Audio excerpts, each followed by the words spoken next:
inside, and that's not generally something that I do on my videos. I tend to take you with while I'm outside. That's what I'd like to do, but well, you know, it's dark, so kind of can't do that. Can't see anything, so it's kind of a moot point. It's usually pretty loud in my house, so I generally don't do videos in my house. I have to wait till everybody goes to bed, which is what I'm doing now. But I wanted to talk to you guys about dairy cows, specifically family milk cows. What requirements might be for you, or what requirements were for me. Looking at what to get for a family milk cow, what breed you want to get into, or breed combination you want to get into. I actually wrote down a cheat sheet list because I tend to ramble, as most of you probably already know. But anyway, so my cheat sheet says, first off, dairy cows are not beef cows. They have a completely different list of requirements as far as nutrition goes. Their metabolism is faster. They don't do great on, I'm not saying all, but I'm saying a good majority of dairy cows don't do good on low quality forage. So putting them out where you could put a beef cow and expecting them to do rather well with it is probably not going to happen great. You're not going to get what you maybe think you wanted to get as far as milk production goes. They're just not built like beef. They're not, their job isn't to make muscle, their job is to make milk, and it takes a lot of energy to make milk. The way I like to describe dairy cows versus beef cows is dairy cows are more like greyhounds. Their metabolisms are way faster. The way they burn through things is different. The protein levels that they need to really keep their body active and doing its job requires a lot more inputs. Beef cows, they're growing muscle. Yeah, it still takes inputs, but in the grand scheme of things, it takes a lot less inputs to make muscle and to build muscle tone than it does to make milk and produce something like that. If any of you are moms and did the whole breastfeeding thing, you'll understand where I'm coming from. You can drop some serious weight if you're breastfeeding and not eating right. That's the same sort of situation with dairy cows. And, you know, with the dropping of the weight, they also have issues with maintaining their supply and giving you the adequate amount of milk that you might require for them. That being said, I'd like to talk about breeds, or like I said, cheat sheet. Sorry, guys. Breeds or breed combinations that you might like. I personally have Holsteins. I like their attitudes. They have really calm dispositions for the most part. Some of them are kind of sassy, but they're divas. Like, these cows are literally going to be divas. That's just how milk cows are, how dairy breeds are. So I have Holsteins. I like them. I like their docility. They actually do produce a high volume of milk. That being said, my dairy cows produce less milk than what would be in a conventional dairy if they were in that setting, but they produce a lot more cream for me than what they would in a conventional dairy. I feed them quite differently than they would be fed there. As far as inputs go, they get their own a grain ration. My cows are not genetically prone or able to be only grass-fed. They are definitely not able to produce enough milk for a calf and me and still maintain their good body type and good body condition on just grass alone. That being said, we do offer more things than just grass. So we do have a grain ration for them. It's a really balanced grain ration. I get it from my local creamery. They actually make it special for me. They put what I want in it, which is awesome. So I know what goes into my cows, regardless of whether or not it's a grain or whether it's our hay that we create. But a way to maybe get around the body type or them needing so much extra is to get into something like a crossbred. So like a Holstein Angus cross or a Holstein something cross.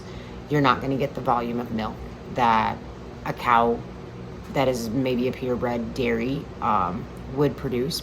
That being said, you're still probably going to get a high quality of milk, just not the same amount. So if you're looking for gallons and gallons of milk, then stick with the purebreds. If you're looking for less, then maybe try a crossbred. If you're going to go the crossbred route, I would recommend getting something that's young. Only because a lot of the times when you're going to find like your crossbred beef dairy crosses, they're not going to be halter broke. They're not going to be tamed. They're going to be off of the pasture, off of their mom, and really nobody's going to be, messing with them unless, I don't know, they come from my place or, a place where they have a calf share system and those calves were raised halter broke from a very young age. Beef cows are harder, in my opinion, this could be a very controversial video, by the way. So, yes, I understand. There are many different avenues. There are many different aspects. That being said, this is my experience. So, if you got inputs, leave them in the comments. Beef cattle can be a little bit harder to halter break than, say, like dairy breeds. Dairy breeds are really bred and brought up to be a bit more on the docile side of life. They're not hardwired to hurt you. That being said, you have to watch your back, especially if you have young heifers that come into heat and you don't have anybody around to come and do that business for them. They're probably going to jump on you. Watch your back, especially if they're super, super tame. Hannah's tried it probably 3 or 4 times with me when she was younger. She doesn't try it anymore. We have a bull. She likes him. He likes her. All mixes.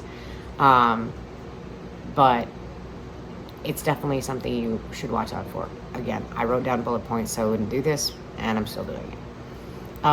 So crossbreds. So anything that could be like a beef cross. I know that Dexter's, I don't have one personally. I really don't know their milk quality or their amount, but Dexter's are a good multi-purpose breed. They were used over in England, actually, for small farms for milking purposes and beef purposes back in the 18-somethings. So that's what they're supposed to be for. Obviously, there's different strains, kind of like a milking shorthorn. There is a milking shorthorn and there's a beef shorthorn. So you have to be maybe a little bit more specific on what you're looking for.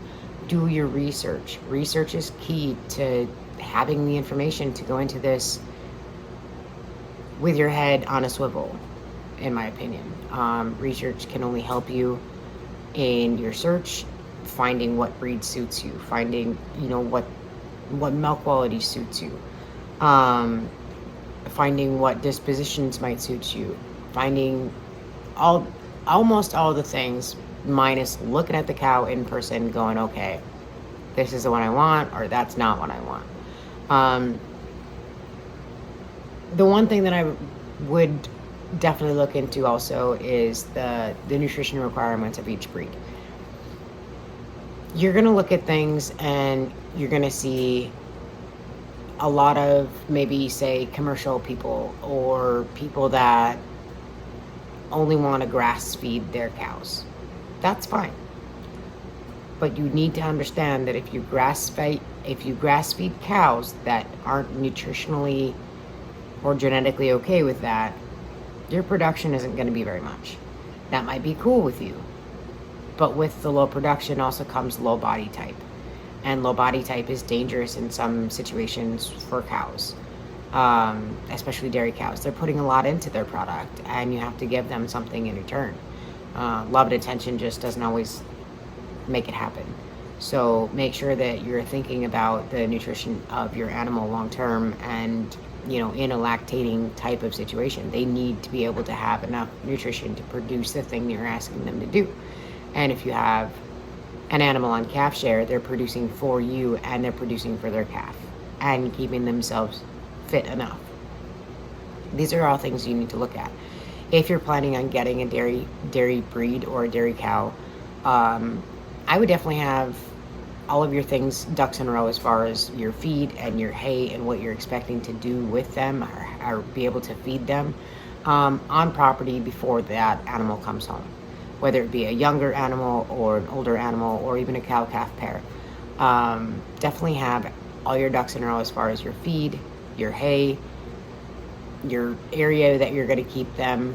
I would definitely recommend keeping them in a sort of confined area to start out with, because especially if they're going to be a single animal at a place that doesn't have any other, like, cows, bovine with them.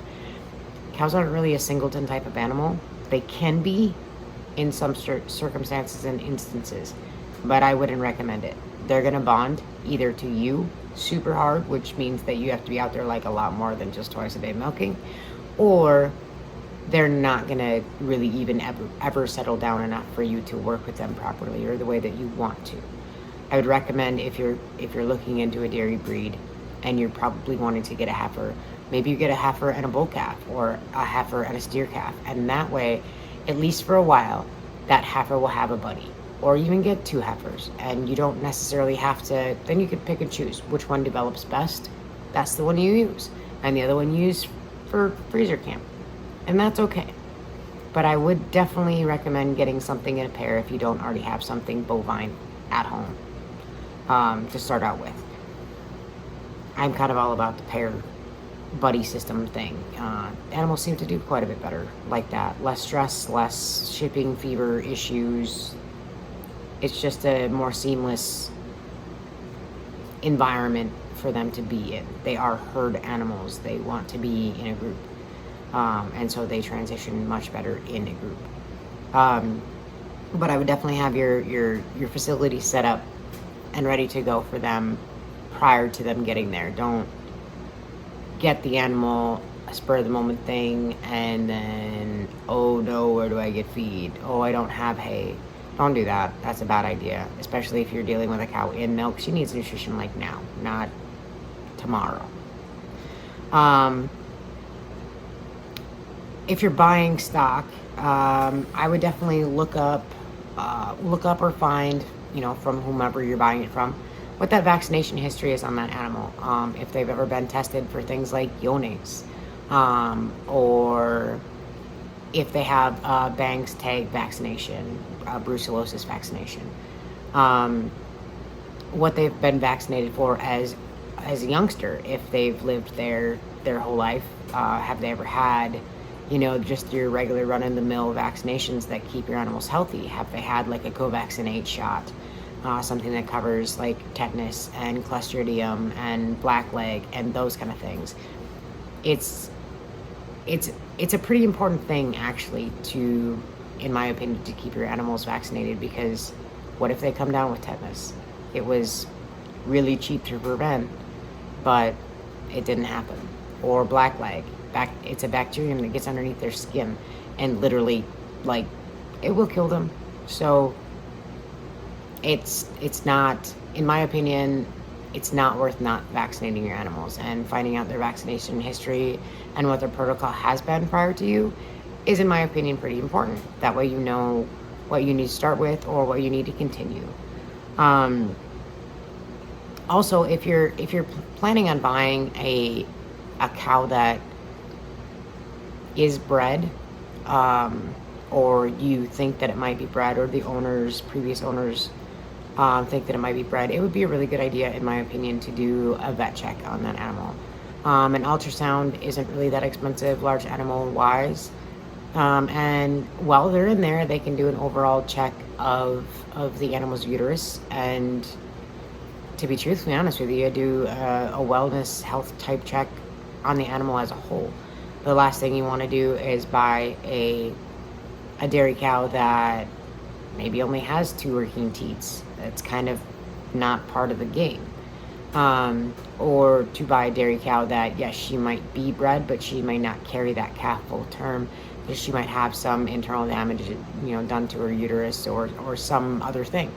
A vet check is always a really good idea, especially, even if you're buying from a private party and you're good friends, you like to stay good friends, just get a vet check. blood tests are good to have done just to make sure that there's no underlying things that maybe that previous owner didn't know about that you don't want to bring on your property. Say you already have cattle and you don't want to mix that kind of thing. Check out their feet. If it comes from, say, like a conventional dairy, hairy heel warts are kind of a common thing there. Not in every dairy, but in probably a good plenty of them. And they are transmittable. It is something that your beef cows can get if you have beef cows. It's something that your other dairy cows can get. You want to prevent that as much as possible. You want to prevent hoof rot issues in your existing herd if you're bringing in new things. That being said, I honestly think that a form of quarantine is an appropriate thing. Keep new things a little bit at bay from your things that already live there. We keep closed herd systems here, and I think that it's pretty important to do the same thing. It's kind of like your own personal farm biosecurity. That way you know what's going in, what's coming out, and you know what everybody has or doesn't have. And the health of your animals count on you being a responsible buyer or a person, or really asking the right questions. From a so let's say you purchase a calf. I'm sorry if this is going to get long and boring. I find it kind of interesting, so hopefully you guys do too. Let's say you purchase a calf. I would definitely recommend making sure that that calf is not a twin to a male calf. So that would consider them to be a free martin, in which case they're not able to be bred 97% of the time. They might have the parts, but they might not have the pieces.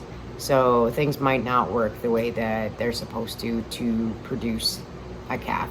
If you have a free martin, so a heifer calf born as a twin to a bull calf in utero, that heifer calf gets much more testosterone than what her body can handle, and she develops differently as far as like her parts and pieces go. So that's not something that you want to play with. It's not something you want to mess around with. You're probably going to wind up with a little bit of a sad situation if you thought that you were going to wind up having her for a while and breeding her and getting, calves out of her and milking her and things like that, and she's super docile tame, and then you have to wind up doing a freezer camp situation because, well, she's a free martin and she can't do the job that she was supposed to be able to do. She could stay around for a pet or for a buddy for another cow, but the long and short of things, usually on a farm, everybody has to pull their own weight. So definitely look out for the free martin aspect of things. I would not suggest buying from a sale barn. You never know what anybody has. Not everybody's 100% truthful, unfortunately. I would buy from somebody that you either know or somebody that you got in contact with, and kind of go from there. That being said, that person that you're buying that animal from, whether it be a cow-calf pair, or even a younger calf, should be all right with you getting a vet check done. It might have to be on your own buck, but in the long and short of things, I think it's a decent form of security, knowing that you're getting what you're paying for. And if you're paying a pretty penny for this thing, for this cow, this calf, this cow-calf pair, you want to make sure that you're getting what you're paying for. A large animal vet bill is not that bad in the overall grand scheme of things if you're buying something for XYZ amount of big dollars and you're only getting maybe a third or a half of what you actually bargained on getting. So I would spend the money and do it. If anything else, to give you peace of mind. And I know that probably a lot of people don't want to hear that, but I think that it's the best way to go in covering your bum. That being said, if you're buying a cow that is open or sold as an open cow, ask why she's open. If she's been open for a while and dry, it could possibly be an underlying reason, or it could be that they just didn't want to get her rebred. Maybe they didn't have a bull on site and didn't want to pay for AI. and that's fine, but you need to know how long she's been open for. The thing with cows, dairy cows, any kind of cows really, the longer they're left open, sometimes it takes them a little bit to get back in sync with the whole being pregnant thing. Like their body sometimes forgets how to do it. And let's be real. I mean, they have to be pregnant and produce something, hopefully a calf at the grand scheme of things, the end game. Produce a calf to be in milk to produce milk. It's kind of how it works. That being said, there could be some underlying issues with maybe cysts on her ovaries is why she's not settling properly, or maybe even not ovulating. That can be helped with maybe a series of GnRH hormone injections, so shots. Those are things that can be given by your vet. Otherwise, shots are pretty simple. It's a sub-Q, so under the skin injection. It's not a big deal. If you're afraid of needles, you're probably going to just ask somebody for help, which is fine, more power to you. You want a really good relationship with your vet? There's a really good, it's easy to develop a good relationship with your vet if you're upfront with them on what you need and what you're comfortable with and what you're not comfortable with. Check the soundness of the udder if you're going to be doing vet checks and things like that. Like I said, I recommend it. It covers your bum, and that's a good thing when you're looking at a long-term commitment in something that you want to produce a healthy quality milk for you and your family. Just spend the extra to make sure that you're getting what you're paying for, and that thing that you're paying for is healthy. So if you're going to be looking at like cystic ovaries and doing a preg check and doing that kind of thing, you might as well do an udder evaluation. They can do, if she is in milk or lactating, they can do a somatic cell sample. I would recommend getting a CMT test. So it comes with paddles, so it's like a round, 4 round paddles for each teat in the quarters. And then the CMT jug is about this tall. It's a concentrate. You mix it with water, mix it with a gallon of water, and I put it in like a little ketchup squirt bottle or whatever so that I can go test when I want to go test. Basically, you take the paddle and you put some milk in each one of those reservoirs out of each quarter, and you add the same amount of CMT, not concentrate, the CMT blend that you made with the water, to each one of those paddles, the same amount as what you have with your milk. And then you agitate it in a clockwise, counterclockwise, doesn't really make a difference, motion, and you see if it creates a jelly. You'll definitely know if it does. It's pretty easy to tell. If it doesn't, it's all kind of going to mix together and turn this like nice light purple color. That's good. Your somatic cell is low. If it binds and the purple doesn't mix in, or it like kind of builds a mound in the center of the collection port, your somatic cell in that quarter is high, and chances of you having mastitis or pre-mastitis somatic cells, so somatic cell is white blood cells, pre-white blood cells trying to fight off some sort of bacterium in that quarter of the udder, are pretty high.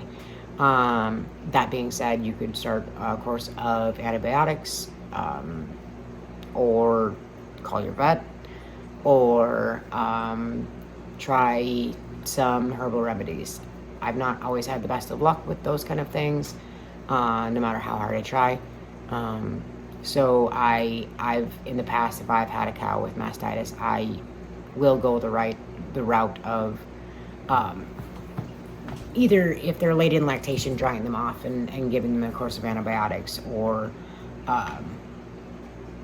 trying to work with my vet to see what strain of mastitis this could be, whether it be an E. coli type of mastitis or something different, and then we work together to try to figure out what the best option is from there. Also, it's kind of an interesting thing. Um, Look for a scar on the left side of your cow. So like if your cow is facing away, like your cow's bum is facing my chest and her head is facing away from me, it would be on this side. And that's a good indication that she's had a surgery. It'll be about halfway back, kind of where the dip is, just past the ribs. You'll see maybe a vertical scar. That's an indication that she's had an LDA surgery. That's not necessarily a completely bad thing. Basically, an LDA surgery is a left displaced abomasum. And so, in some time or instance, there was something that upset the bugs in the rumen, and the rumen has gas on the top, and then it has like its little slurry and with its little, bugs. There's so many technical terms, but to keep the bugs happy, and then when they're happy, they produce a gas, and the rumen floats really nicely. And then when the bugs get upset, they don't produce the gas, and the rumen starts to sink. If that changes, and the cow feels better, or whatever happened, or whatever kind of ceases and subsides, and the bugs get happy again, they'll start to produce gas, and their rumen can actually like go to the wrong side. It can twist, which is called an RDA, so that actually would stay on the right side, but the whole stomach would twist on itself, and that's pretty fatal. In an LDA, it won't always twist, but it will definitely ride up on the wrong side, and that's considered an LDA. That's not necessarily fatal. There will be, if it's not caught, it can be. There will be signs and symptoms of that. I will touch on that in the series that I'm going to try to do about dairy cows, how to have one and what to expect when you do have one. What to expect when you're expecting, or something like that, when you're expecting a dairy cow. But you will see a scar, a vertical scar, indicating that she has had an LDA. That being said, it's not always a bad thing, because vets that have done an LDA on this cow, or a cow that has had this issue, will tack the abomasum to the abdominal wall, basically, hopefully making it stay there. Sometimes it doesn't work. Most of the time it does. So that's something to look for if you can get like a hands-on look or a close-up view of your cow. It's just past history, and then maybe you can ask the person that has it, like, about the situation. If all of your boxes check out, like you got your breed that you want or your mix that you want, the vet checks come back good, or you have a good working relationship with the person that you're buying this animal or these animals from, then cool. By all means, welcome to the Dairy Cow Club. I will definitely tell you that the Dairy Cow Club is a very busy place. It is not for the faint of heart, and you do have to go outside in inclement weather, even though you don't want to a good portion of the time. It's never nice when you're milking, I swear. It's either too hot or too cold or too windy or too rainy or too snowy. It's just how it works. But if you have the stamina and the want to and the time is a big thing, to dedicate to this animal and allow this to be a part of your lifestyle, or if you really want this to be a part of your lifestyle, then welcome to it. Like I said, I like to do a series on what it is to own a dairy cow, what to look for, what we feed for our dairy cow nutrition, issues like LDAs or ketosis or mastitis or even milk fever. I'd like to touch on a bunch of this stuff. I'm very passionate about it, and if I can teach somebody more information about it, I'd love to. Like I said, this is going to get really long-winded, and I apologize, but there's a lot to know. So do your research, look up what you want to look up. I would also, ask people that have already been in your shoes, wanting to do this. Don't get caught up in the hype, though. Do what you want to do, how you want to do it. Don't get an XYZ breed because that's what everybody else is getting. Because there's a lot of little cool niches and different breeds out there that maybe don't get the hype that the other ones get, but they're just as cool and just as important. Find what works for you. That's about all I can say. And best of luck to it. So, like I said, check back, and hopefully I will have this series started and well underway shortly. All right, guys. Have a great night. Check you later. I ain't gonna give up. Got too little time, I'ma live up. Head down, push forward through the tough times, 'cause anything worth